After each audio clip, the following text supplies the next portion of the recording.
बाद जो बोलने का प्रयास करते हैं तो माइक बंद कर दिया जाता है, उसके बाद बोलने का प्रयास करते हैं तो प्रोसीडिंग नहीं लिखी जाती, बंद कर दिया जाता है, उससे ज्यादा बोलने का प्रयास करते हैं तो सदन से निलंबित कर दिया जाता है, सदन में भाग नहीं लेने दिया जाता। आज उन्हें 11 सांसदों में मैं जो जो निलंबित है और इस सत्र के लिए नहीं, जो सत्र बीत गया बाकी का बहाल हो गया, हम 11 लोगों का अगला जो सत्र आएगा उसके लिए भी वो अयोग्य है। प्रिविलेज मोशन विशेषाधिकार सभी को दे दिया गया है और उसमें 2 साल के सजा तक का भी प्रावधान है। देखिए क्या सरकार करती है। कहने का मतलब ये कि आपके प्रतिनिधियों के साथ भी दोनों उठाते बात ठीक है, लेकिन जो उठाते हैं उनके साथ क्या हो रहा है इस बात को भी जनता को जानना चाहिए। दूसरी बात, यहाँ जो लोग बैठे हैं अधिकांश लोग, हमें यहाँ तक गलत हो सकता है कि ये सेना नहीं बन सकते, ये सेना नायक हो सकते हैं, सेना नायक होकर के सेना बना सकते हैं ये, लेकिन सेना नहीं हो सकते हैं। आज जरूरत इस बात की है कि आप सेना बनाने का प्रयास करें। जब तक समर्पित सेना नहीं होगी तब तक लड़ाई नहीं लड़ी जा सकती है। और किसका साथ दे, किस विधायक का साथ में जाए, ये सारी चीजों के बुनियाद में केवल एक ही बात है कि जागरूकता, और जागरूकता का मतलब है पहचानना।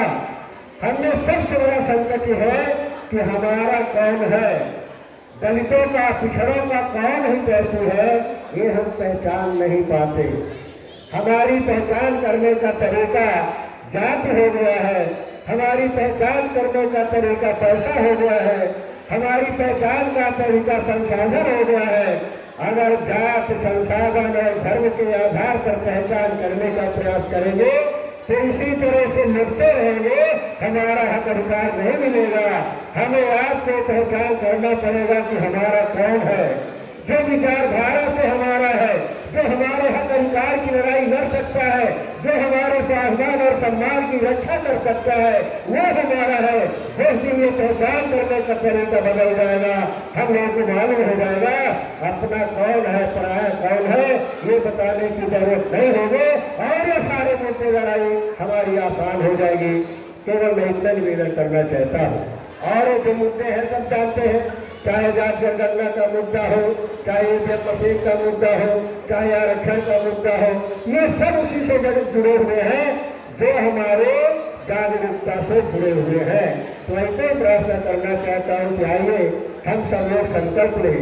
जाति के लिए नहीं संकल्प लेने की जरूरत है, समाज के लिए नहीं है, जरूरत इस बात की है कि ये जो 90% कर्मवीर समाज है यही हमारे देश की ताकत है, यही हमारे देश का भविष्य है। अगर इनका मनोबल कमजोर होगा, अगर इनका हथिकार दबाया जाएगा तो निश्चित रूप से हमारे प्रजातंत्र की जो धारणा है, हमारे पूर्वजों ने विश्वास और विश्वास के साथ में देश की आजादी में कुर्बानी देकर के जो हमारे आपके भविष्य हमारे हाथों में सौंपा है, उनकी कल्पनाओं के अनुरूप भारत का निर्माण नहीं होगा।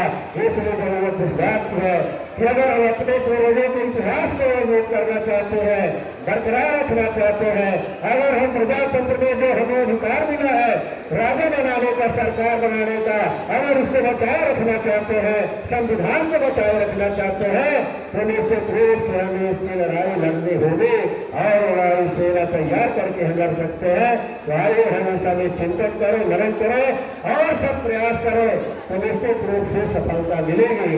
और हम ये भी प्रयास करें कि इस चीजों को जो हम यहाँ चर्चा कर रहे हैं, इस चर्चा को हम गांव तक ले जाए, पोलिंग बूथ तक ये चर्चा को ले जाए, क्योंकि सेना वहीं से तैयार होगी, यहाँ से तैयार नहीं होगी।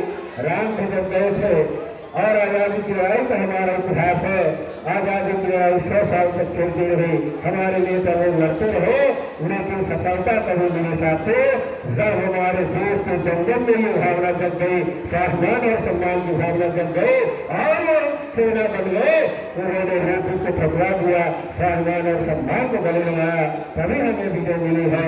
तो आइए हम दिशा में सब मिल करके सामूहिक रूप से प्रयास करें, कोशिश करें, निश्चित रूप से सफलता हमारा कदम चलेगी। इन्हीं शब्दों के साथ इस आयोजन के लिए बधाई देता हूँ, आप सबको मंगल में भविष्य की कामना करता हूँ। धन्यवाद। जय